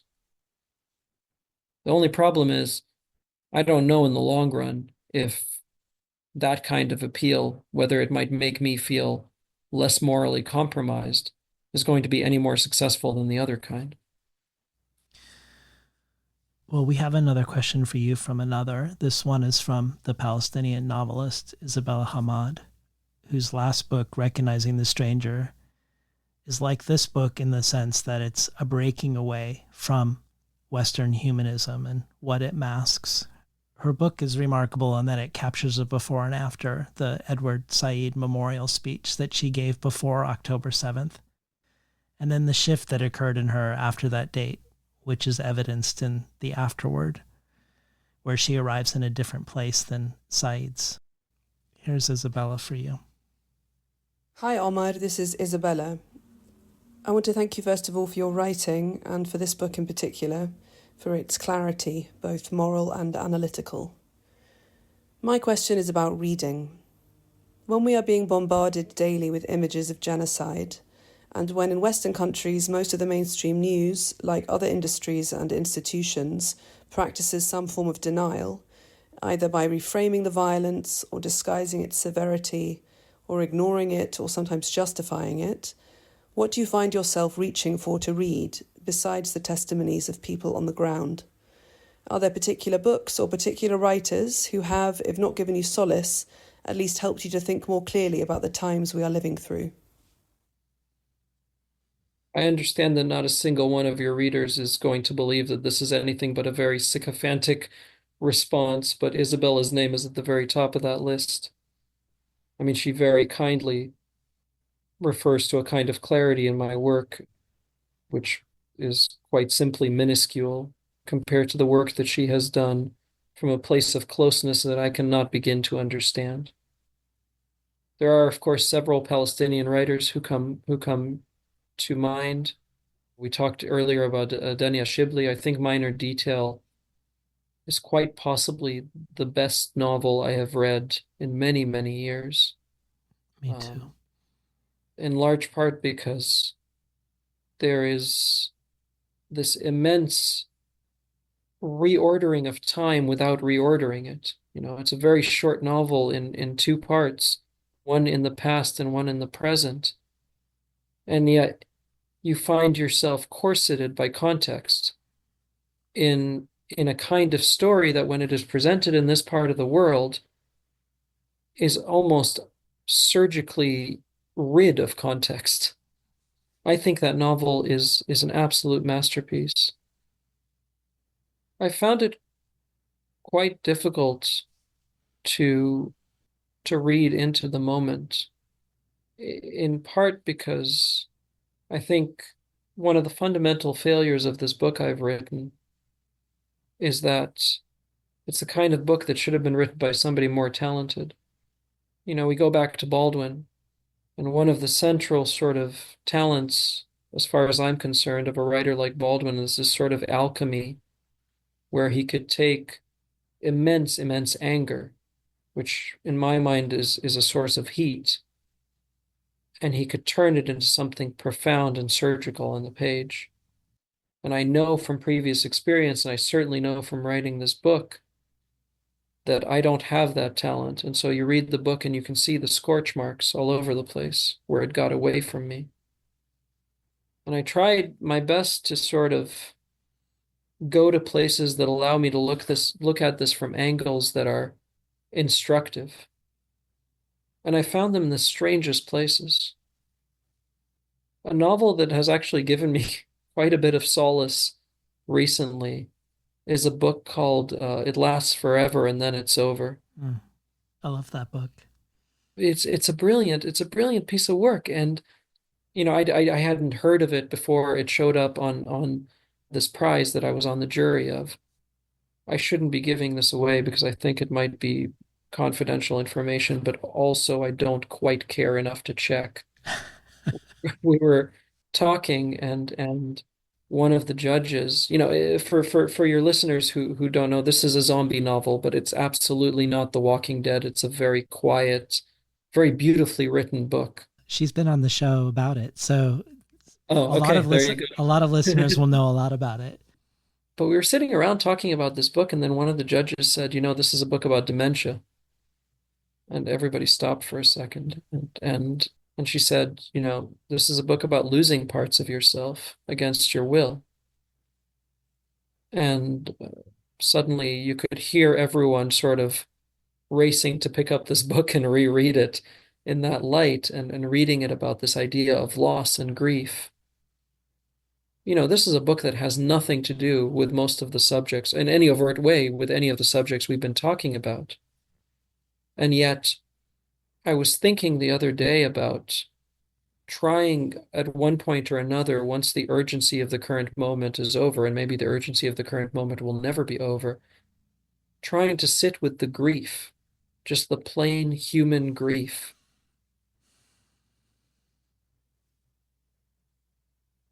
Of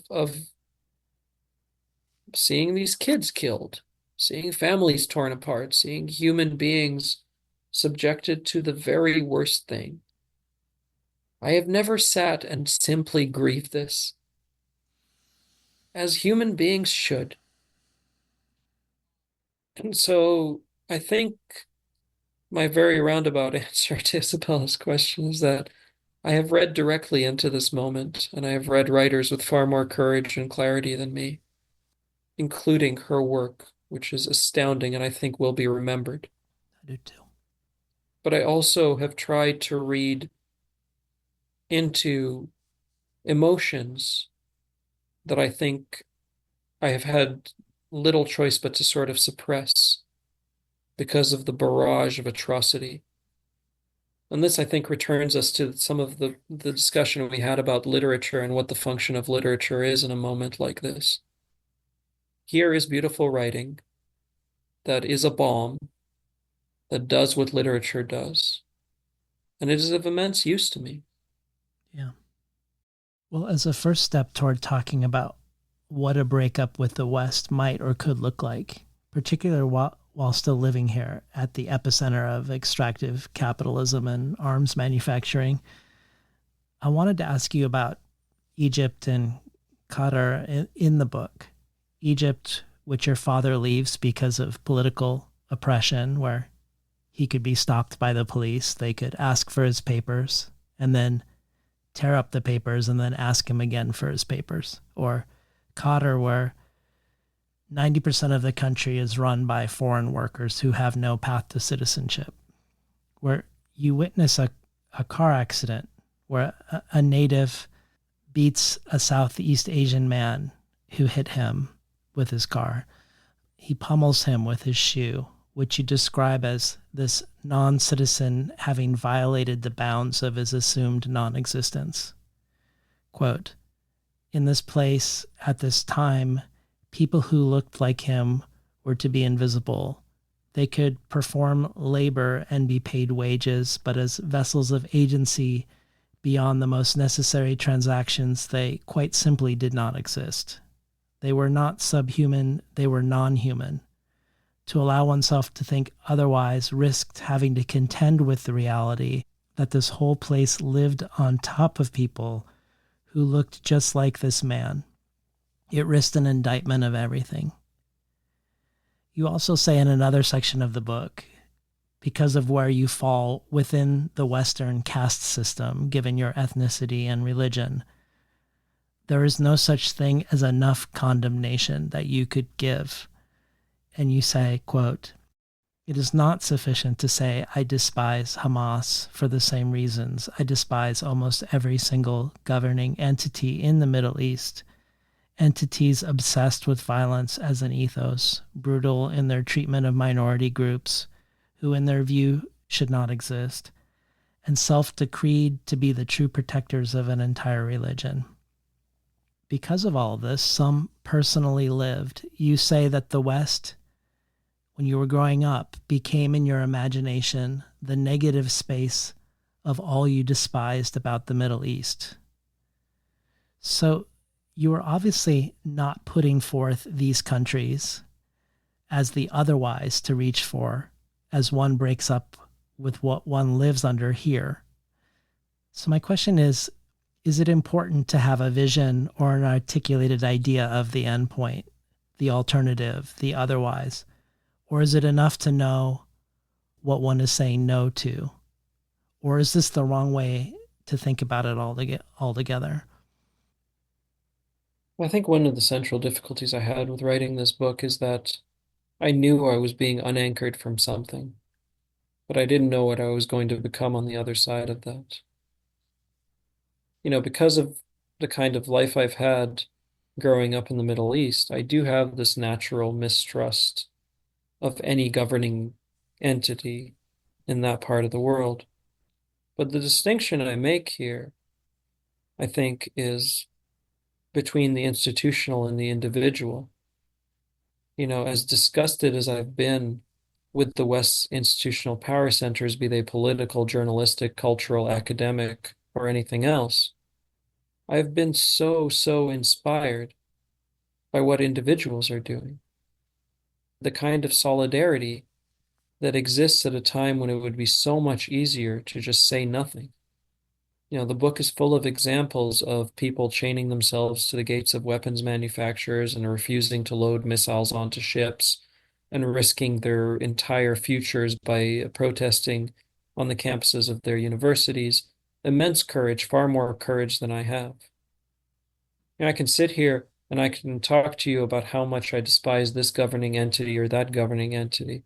And I can sit here and I can talk to you about how much of a pacifist I am and how I abhor all forms of violence, and I might believe that.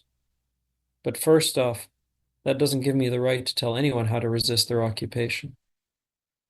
And secondly, by virtue of where my tax dollars are being spent, and I say this over and over again, I am one of the most violent human beings on earth. And so I'm left in a place where not only do I know nothing about what I'm becoming, I know that whatever it is, I am headed there saddled with a kind of hypocrisy that is the last remnant of the person I used to be with relation to the empire. I was in Qatar in November. I was teaching at the Georgetown campus there. And if you had asked me 2 years ago, maybe, would I ever return to Qatar? The answer would be an absolute no. There's too much history for me there. There's too much of my past. There's many, many other considerations. And for the first time in my life that November, I found myself thinking about it seriously. And it wasn't because my feelings about Qatar have changed all that much. It was something else entirely. There are all manner of practical considerations in terms of moving from one place to another or acclimating to a different culture, all of that stuff. But fundamentally, I think there's a deep uncertainty here. And I thought that it was a fairly unique thing for me when I was starting to write this book. But I've talked to so many people who, unlike me, never even really had another experience outside living in the empire. I talked to people of Arab descent who have never seen the Arab world, who were born and raised here, who for the first time are looking elsewhere because they don't know that there's a place for them here. But there is a kind of individual and communal solidarity that allows me to think that the work can be done here. And every morning when I wake up and I want to burn all of these institutional beams to the ground, if it would mean one of these kids not getting shot in the head, I see a path towards something much, much better that is predicated on something anti-institutional. But it's still deeply uncertain for me, and most of my days are spent thinking in terms of dejection and in terms of this incredible uphill climb. You have to wake up every day and sort of convince yourself that something better than this is possible. That is what's anchoring me now, because God knows I don't know what I'm oriented towards anymore. Well, I've long been curious about how important, if at all, it is to be able to picture what an otherwise would look like when saying no to the world we're in. Especially when if you only look through a European model and one says we need to get rid of the nation state, I know they're not advocating for feudalism or monarchies or princely fiefdoms, none of which I would rise to fight to return to. But sometimes it's hard to picture what is on the other side. And another book coming out this year that I read alongside yours, that I know you've read because you blurbed it, is Leanne Simpson's The Theory of Water, which really was a breakthrough for me around fighting for something you cannot see and also seeing what you're fighting for. I felt like I understood what that looks like in all its detail and texture by reading her book. And your book, in the arrival section, the final section, the departure from the Western dream.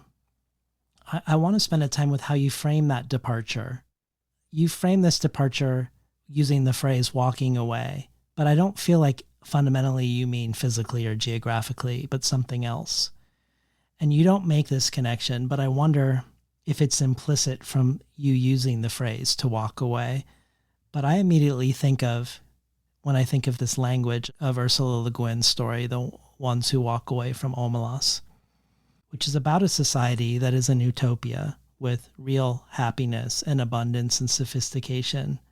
But when you come of age, you're told about and you're shown the one unfortunate child who, in order for this utopia to exist, has to be kept in perpetual filth, darkness, and misery. If you free the child or help the child, the utopia for everyone else goes away. And people are shocked when they see this, when they have this encounter with this wretched child, but almost everyone ultimately acquiesces to the bargain.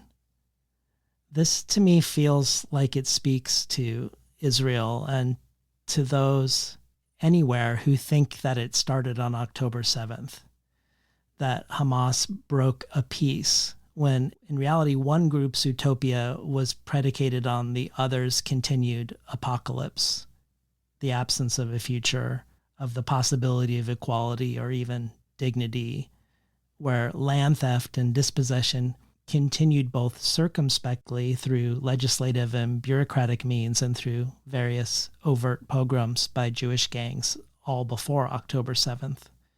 That regardless of what you think of Hamas, whether you think they're freedom fighters or terrorists, what they violated was a status quo that allowed the wretched child to be out of sight and out of mind.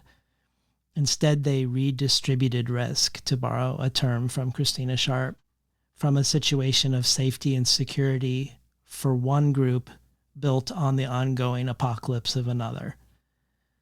The Palestinian poet and performance artist Fargo Tabaki, he tweeted along these lines, the tweet, "Every citizen of Israel quite literally lives in Omelas." And recently I was reading an article in the Israeli paper Haaretz about the massive database of evidence that has been compiled by historian Lee Mordechai, documenting Israel's war crimes. Everything from the killing of disabled people, humiliation and sexual assaults, the torching of homes, forced starvation, random shootings, looting, abuse of corpses, the running over of cuffed people with tanks, the shooting of people waving white flags. And after the interviewer departed, Lee Mordechai sent him a last link by email, a link to the short story, The Ones Who Walk Away from Omelas. And the most controversial and much debated part of that story is the ending, this mysterious ending of those few people who walk away from the devil's bargain. It's not clear what that means, what that looks like. But since you use the same terminology, talk to us about what walking away means for you. I think one of the things that has always struck me about Leanne Barasamasaki Simpson's writing in particular, and she may well be my favorite living writer. Been a fan of hers for many, many years, is her concern for the notion of care, what it means to care. And of course, in the context of this most recent book, which, yes, I did quite love, much of the focus is on care for this earth, this thing that sustains us. And I go back to this a lot because you can see a relationship between a people and a land through the prism of care. Conversely, I think you can see a negative relationship between the people and the land in the context of colonialism, through the absence of care, through this desire to lay waste. One of the things I've had to contend with over the course of writing this book is the many arenas of engagement between an oppressed people and the agent of their oppression. And one of the things that I've had to sort of contend with in one of those arenas, the arena of violence, is that quite simply my opposition to violence, in terms of a case to be made, can no longer be made on moral grounds. Because I have seen over and over again that case obliterated. You know, I can sit here and I can talk to you about how all violence is wrong, but my neighborhood hasn't been razed to the ground. My bloodline hasn't been ended. And it's the most smug thing in the world for me to concede on someone else's behalf in any of these arenas. My primary argument against violence now resorts to the pragmatic. There's an asymmetry of power. The state has the bigger weapons. The state has the narrative justification, whereby the use of those weapons is almost never held to any kind of account. But there are other arenas. And the arena of non-involvement, and again, Baldwin said this much better than I did, but the arena of non-involvement is much less asymmetric. The state has a much harder time punishing you for what you don't do.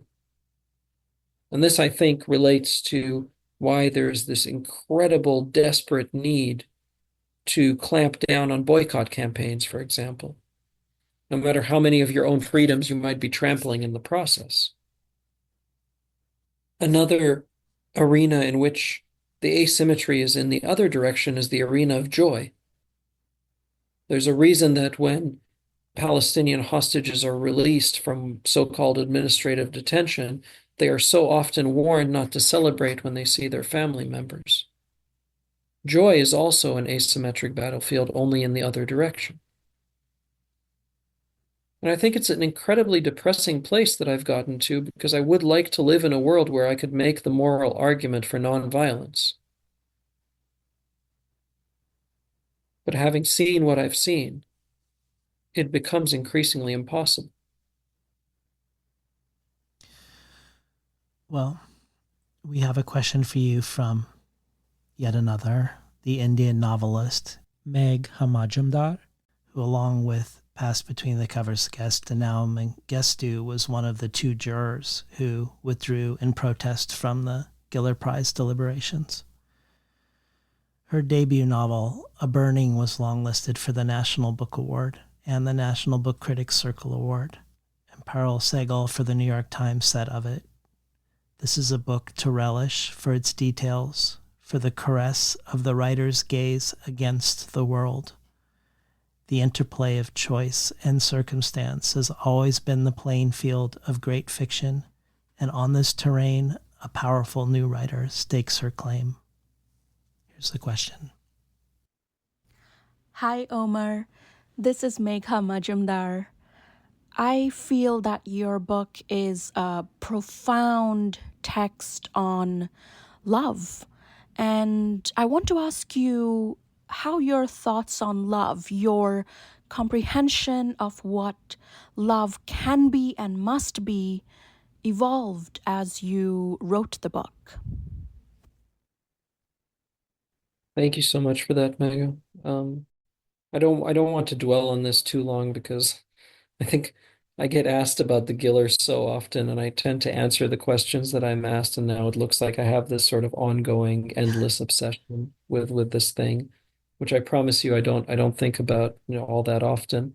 I got it out of my system in one of the chapters of this book, but I will say that the amount of pressure that was put on these 2 judges, and how much easier it would have been to just sort of run the course and play it safe.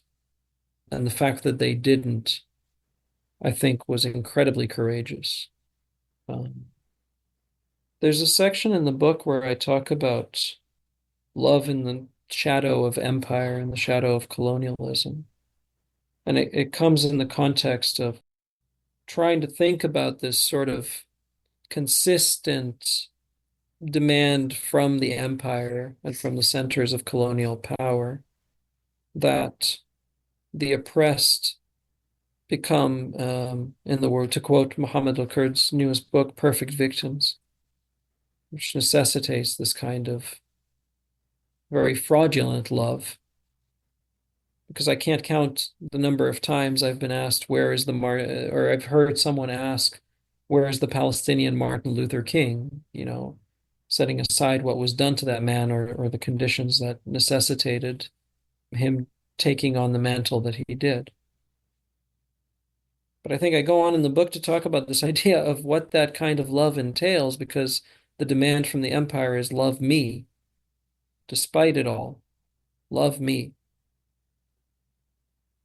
And I've seen these incredibly horrific obligations of love. I've seen people burying their children, or what's left of their children. And they're engaged in a kind of love that no human being should be forced to express. But again, I go back to this idea of arenas of engagement. And love, to me, is one of the most asymmetric in favor of the oppressed, in favor of the people. When you see folks risking arrest to protest a genocide, cannot be done outside the context of love and care for another.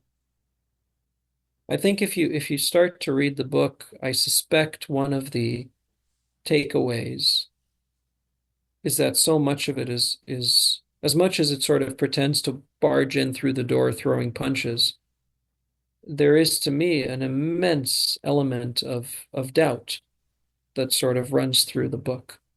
Self-doubt and warring arguments about whether it's better, for example, to walk away and deprive the system of your labor and your participation, or stay in the room and try to change it from the inside, and so on and so forth.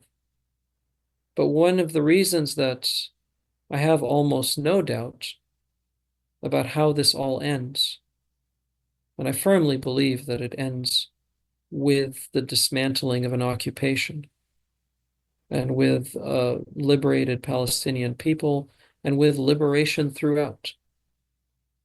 And one of the reasons I firmly believe that, when I don't firmly believe very much, is because the central rootedness is love. People returning to the ruins of their homes with a kind of resilience that I don't think I will ever be able to muster for anything in my entire life is rooted in love. Those guys who carried the little girl out of the rubble and told her she was beautiful beyond the bounds of this earth, that is rooted in love. And there is no mechanism of the state that can extinguish that. It quite simply doesn't exist. And I think that's what makes it particularly scary to the enterprise of colonialism, because colonialism is insatiable. It is a taking, a constant, endless taking. And it begins in the concrete, the taking of land, the taking of resources, the taking of the lives of anyone who gets in the way, but it will take everything. It will take narrative. It will take stories. It has no idea how to take love. That is insurmountable, I think. Well, I'm tempted to end here because it's so beautiful, but I wanted to end with your conversation with Ta-Nehisi Coates and his book on Palestine, and something that you ask him about the obligation of the writer. In your book, you explore the contradiction within journalism and the limits of the journalist as a referee or as an announcer or as a scorekeeper. And you also look at some questions of writing craft in relation to all we've discussed, at the limits of show don't tell, particularly when you're a writer on the margins of the societal forces that form the canon and its writing aesthetics. And as people have witnessed throughout today's 2 hours, you often downplay what you've done, saying you've just written a book, as if that's nothing, or that you've written a book, but not in a particularly talented way. But I love how Ta-Nehisi Coates frames things in this regard, that all the money and all the bombs and all the smoke screens and all the censorship and all the threats are necessary, because if the Palestinian narrative were allowed to be heard in an unobstructed, free way on equal terms, it would garner support. That perhaps chipping away, like you have, at the language of looking away and the silencing of language when it comes from the so-called barbarians, is a lot more than you think. But as a way to end, given the preponderance of writers and poets and translators and art makers and aspiring ones who listen to the show, perhaps you have some parting thoughts about the obligations of the writer. I was at an event last night, actually. It was only really the second sort of book event for this book. And afterwards, I was doing the book signing, and someone came over to me and gave me a bit of a dressing down about this thing I do, where I downplay the book, or I downplay the quality of it. And I promise you, it's not in sort of affectation. It's not this thing. Certainly my publicist doesn't enjoy it. It comes from a very real place. But she said, I mean, I'm paraphrasing here, but I think her point was that it doesn't much matter what I think of this book, but if somebody is getting some use of it, and I come along and downplay it, that's the disservice. And I was thinking about that a little bit because not only do I think of this as quite literally the least I could have done, given my complicity in this endeavor, but I can't even begin to conceive of a set of actions that will somehow absolve me of the reality that I killed those kids. So, you and I are having this discussion, and it's for a literature podcast, right? And we talk craft and we talk the obligations of the writer. And I have so many things in my back pocket. I've been doing this for a while. I took a stand-up comedy class when I first got to Portland, where the instructor was not interested in making us funny by any stretch of the imagination. He was all about practical advice. And one of his pieces of advice was that you should always have a solid 5 in your back pocket.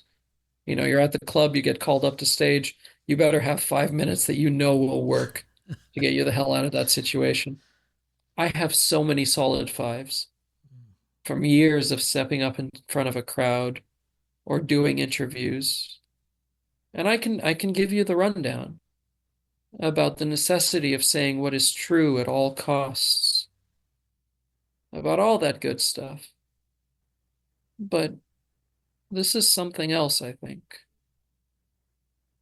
We are all of us, that's not true, not all of us, but many of us are deeply complicit in one of the worst things that has ever been done. Certainly one of the worst things I've seen in my lifetime. How we choose to respond to that or not respond to that is not an argument between me and anybody else. It's an argument between each of us and our souls. Yeah. If you are a writer in this moment, you write about whatever the hell you want. I don't care. I've been inspired by all manner of text and all manner of work. That'll always be the case. But I think, and I said this recently of journalism as well, I think there is an obligation to consider the story you would write absent external pressures, and the story you write with those external pressures applied, and ask yourself how distant those two things are from one another. And if they don't overlap completely, what are you letting these forces do to you? I know a lot of people who have deliberately not written a lot of things. And they'll have to live with that, just like I'll have to live with what I did write. And so obligation-wise, I never like to impose any obligations on writers. But I do think that question should be foremost. What would you write if you were not afraid? What are you writing now? And what's the distance between those two things? Thank you, Omar, for being on the show today. Man, I've done so many of these things, and this might be the first time I've listened to somebody sort of walk through who I am and not fuck it up 10 different ways. I can't imagine the amount of research you put into this. It really is unlike anything else I've done. Independent of how this turns out or whatever, holy shit, man. Fantastic job. It really is the best of its kind. I can't stress that enough. Thanks, Omar. It's my pleasure. Thank you for having me. I've been talking today to Omar El Akkad, the author of One Day Everyone Will Have Always Been Against This. You've been listening to Between the Covers. I'm David Naiman, your host.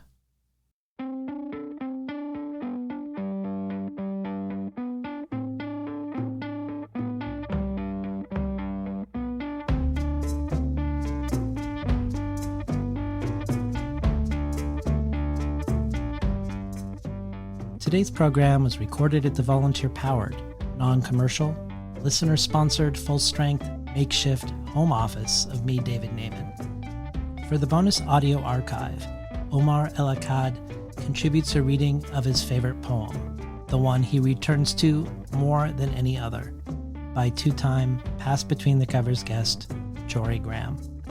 This joins Zahid Rafiq reading Kafka, Natalie Diaz reading Borges, Jen Bervin reading the letters of Paul Celan, craft talks from everyone from Marlon James to Jeannie Vanasco, poetry and writing prompts designed just for us from Denez Smith, and much more.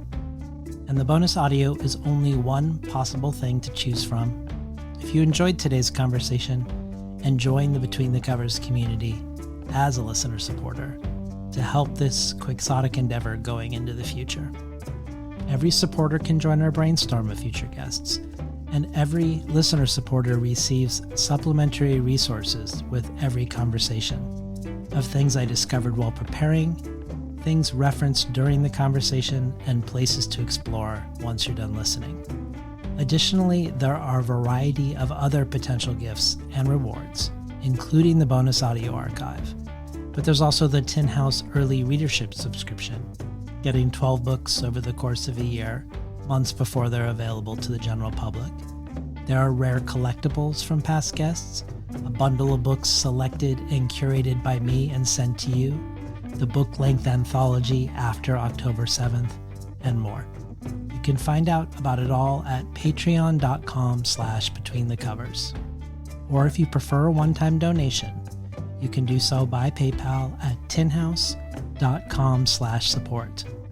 I'd like to thank the Tin House team, Elizabeth DeMeo and Elisa Ogie in the book division, Beth Steidel in the art department, Becky Kramer and Isabel Lemus Christensen in publicity, and Lance Cleland, the director of the summer and winter Tin House Writers Workshops. Finally, I'd like to thank past Between the Covers guest, poet, musician, composer, performer, and more, Alicia Jo Rabins, for making the intro and the outro for the show. You can find out more about her work, her writing, her music, her film at aliciajo.com, ALICIAJO.com.